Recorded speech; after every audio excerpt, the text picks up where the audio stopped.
Hello and welcome to my channel Coding with Anand. Today I am back with my project that has been deleted by YouTube because of some issues. तो यहाँ पर अभी मैंने क्या किया है, मैं इसे दोबारा से अपलोड कर रहा हूँ. ये मेरा वही प्रोजेक्ट है, इसमें बैंकिंग सिस्टम है मेरा. और आप यहाँ देख सकते हैं कि ये सारे कंट्रोलर्स हैं मेरे. ये डाउ लेयर्स हैं जिनमें हम लोग डेटाबेस की रिपॉजिटरी क्रिएट कर रहे हैं. ये बैकएंड में आपको यहाँ पर ओपन करके दिखा रहा हूँ. एंटिटीज़ जो डेटाबेस में सेव होने का काम करती हैं. मॉडल्स जो DTO यहाँ पर है हमारे पास सारी. सर्विस लेयर है यहाँ पर. एक यूटिल्स की लेयर है जिसमें मैं स्टोरेज का वर्क कर रहा हूँ. और जो यहाँ पर हमारी इम्पोर्टेंट फाइल है वो ये है हमारी. आप यहाँ देखेंगे कि सभी जो हमारे ये पैकेजेस हैं, इन पैकेजेस के अंदर हमारे पास ये एक बाहर हमारी backend application dot Java file है. ये हमारी that contains our main function. तो ये हमें रन करनी होती है. इसके अलावा दूसरी इंपॉर्टेंट फाइल होती है एप्लीकेशन डॉट प्रॉपर्टीज़ फाइल. यहाँ पर आकर के आप कोई भी जो है डेटाबेस का नाम दे सकते हो. मैंने यहाँ पर DBX कर दिया. तो यहाँ पर क्या होगा कि वो ऑटोमेटिकली ये डेटाबेस क्रिएट हो जाएगा. बस आपको यहाँ अपने MySQL की यूज़र ID और पासवर्ड जो है उनको प्रॉपर रखना है. तो यहाँ पर आता हूँ मैं, राइट क्लिक करते हैं प्रोजेक्ट की इस फाइल पर, रन एज करता हूँ और रन एज में हम जावा एप्लीकेशन करेंगे. तो आप यहाँ देखेंगे ये चलना शुरू हो जाएगा.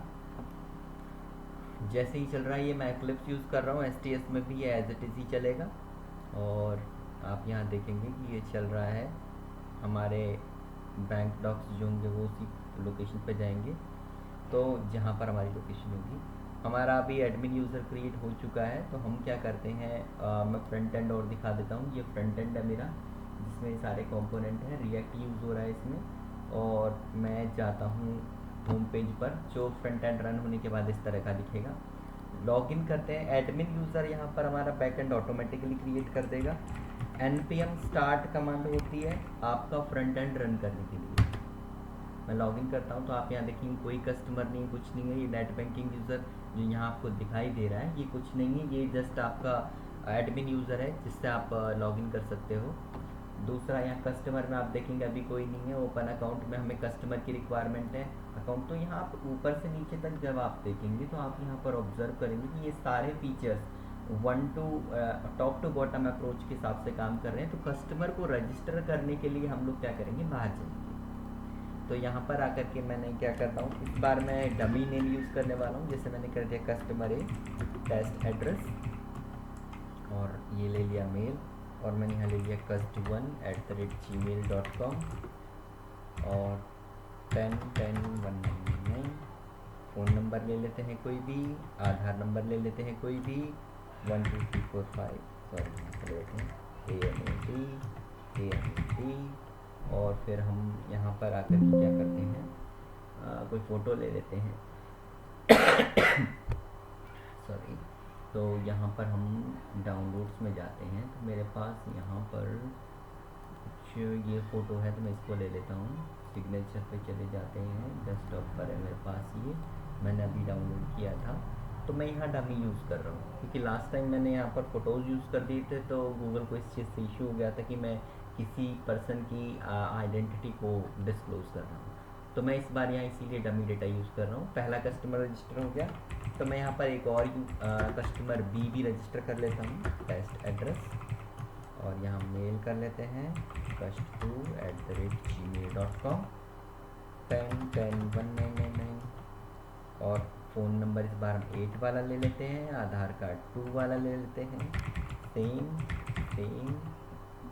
और यहाँ फ़ोटो ले लेते हैं. पहले काम कर लेता हूँ मैं, सिग्नेचर पहले ले लेता हूँ. ये ले लिया. और अब मैं फ़ोटो ले लेता हूँ. फ़ोटो में डाउनलोड में गया और यहाँ पर ये ले लेते हैं. लेट्स सपोज ये तो फीमेल हो जाएगा, तो ये ले लेते हैं. ठीक है. तो ये हमारा कस्टमर बी हो गया. तो मैंने यहाँ रजिस्टर कर दिया. ठीक है. तो मेरा यहाँ रजिस्टर हो गया है. रजिस्टर होने के बाद मैं बैक जाता हूँ और अब मैं लॉगिन करता हूँ एडमिन से. लॉगिन करने के बाद देखेंगे कि यहाँ पर मेरे पास 2 कस्टमर दिखाई दे रहे हैं. कस्टमर्स में जाकर के मैं देख सकता हूँ, मुझे उनकी डिटेल नज़र आ रही है. ओपन अकाउंट्स में जाता हूँ तो मैं यहाँ कस्टमर 1 को चूज़ करता हूँ, उसका अकाउंट ओपन करता हूँ. और लेट सपोज उसका अकाउंट मैंने 10,000 रुपीज़ से ओपन कर दिया, तो ये अकाउंट ओपन सक्सेसफुली दिखा दिया इसने। ऐसे ही मैं दूसरे वाले के साथ जाता हूँ, कस्टमर बी का, और यहाँ पर उसका भी हम सेविंग अकाउंट ओपन कर लेते हैं। इसका मैं 5,000 से अकाउंट ओपन कर देता हूँ। तो इस तरह से मैंने ये दोनों अकाउंट ओपन कर दिए। अकाउंट नंबर यहाँ पर मुझे नज़र आ रहे हैं, ऑटो जनरेट होंगे। ये 10,000 के 10,000 के रेंज से शुरू हो रहे हैं, ठीक है। बैलेंस आपको यहाँ दिखाई दे रहा है। तो अब मैंने यहाँ अकाउंट्स देख लिया। अपडेट कस्टमर, मैंने जैसे किसी कस्टमर की डिटेल को अपडेट करना होता है, जैसे आप बैंक में जाकर करते हो, तो आप यहाँ अपडेट कर सकते हो। अगर आप नेट बैंकिंग एनेबल कराना चाहते हो तो करा सकते हो, ठीक है। और जैसे ही नेट बैंकिंग एनेबल हो जाएगी फिर आप उस पर काम कर सकते हो, ठीक है। हाँ, तो मैंने यहाँ पर क्या करना है, मैं यहाँ पर ये सारा, अगर कुछ मुझे अपडेट करना है तो मैं अपडेट कर सकता हूँ। मैंने अपडेट कर दिया। सेम चीज़ मैं दोबारा जाता हूँ 10002 और मैंने यहाँ सर्च पे क्लिक किया। मैं इसकी भी नेट बैंकिंग एनेबल कर देता हूँ और मेरा यहाँ पर ये एनेबल हो गया है। और मैं एक बार और जा कर के देख लेता हूँ, यहाँ पर मेरा एनेबल हो गया है, ठीक है। तो ये हो गया हमारा। अब हम क्या करते हैं, डिपॉजिट को चेक कर लेते हैं। 10001 मैंने यहाँ सर्च कर लिया और यहाँ पर आप देखेंगे आज की डेट नज़र आ रही है। मान लीजिए मैं 2500 यहाँ पर डिपॉजिट करना चाहता हूँ, डिपॉजिट हो गए, आप यहाँ देख सकते हैं। विड्रॉ की बात आती है, मैं विड्रॉ भी टेस्ट कर लेता हूँ। यहाँ पर सर्च कर लेते हैं और विड्रॉ में मैंने 500 रुपीज़ विड्रॉ कर लिए। ये विड्रॉ हो गया, 12,000 रह गए। ट्रांसफ़र की बात करते हैं। मैं मान लीजिए इस अकाउंट से ट्रांसफ़र करवाना चाहता हूँ और यहाँ पर ट्रांसफ़र अमाउंट मैंने ले ली, लेट सपोज 1,000, और मुझे अकाउंट नंबर देना है 10002।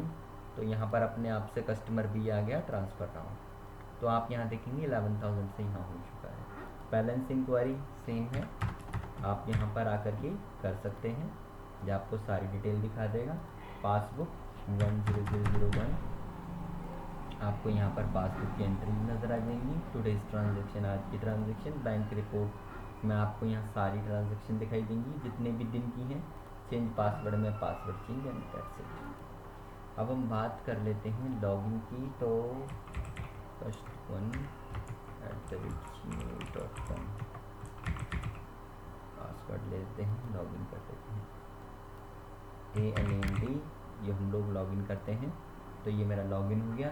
आपको मैंने बताया था कि जब हम लोगों ने कस्टमर को रजिस्टर किया था तो उसके यूज़र आईडी पासवर्ड वहीं जनरेट करवा दिए थे। तो इस बार मैंने यहाँ पर इस तरह से डील किया है।